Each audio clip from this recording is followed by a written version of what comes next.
In terms of a small neighborhood store, they can range from being as small as 500 square feet and upwards of 5,000 square feet in size. They can also have extensive refrigeration, meaning they could have dozen plus doors of refrigeration, and they could have a produce case.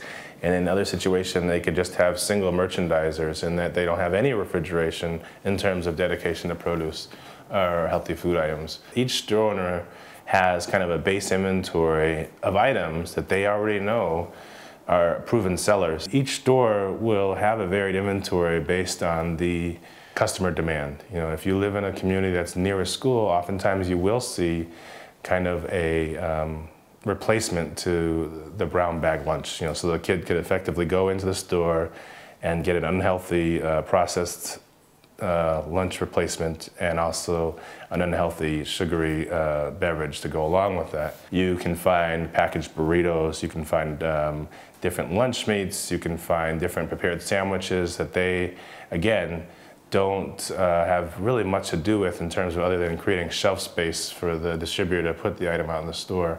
Although all these stores may be different, there's a constant theme. You know, there's still a very strong presence of Coke, Pepsi, Frito, and an endless amount of candy. And all those items are going to be found consistently in all these stores. You know, I've seen them all, and there's a consistent marketing schema with those items. You know, and the reason that is in effect is because all those items, for the most part, are being directly marketed by the distributor themselves, and so the store owner isn't really participating in the marketing of those products.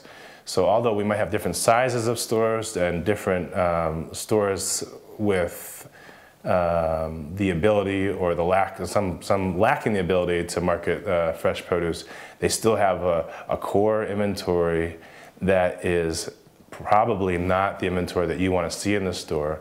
But it's very important that we understand that even though there might be a varied profile of different store owners, there's a consistent theme, and that you have to accept that this is the state of affairs and how to work within that framework, and to know that long-term goal might be to have those items either be relocated, removed, or obsolete. But before you consider making that a long-term goal, you have to have something that's going to replace it in terms of profitability for the store owner.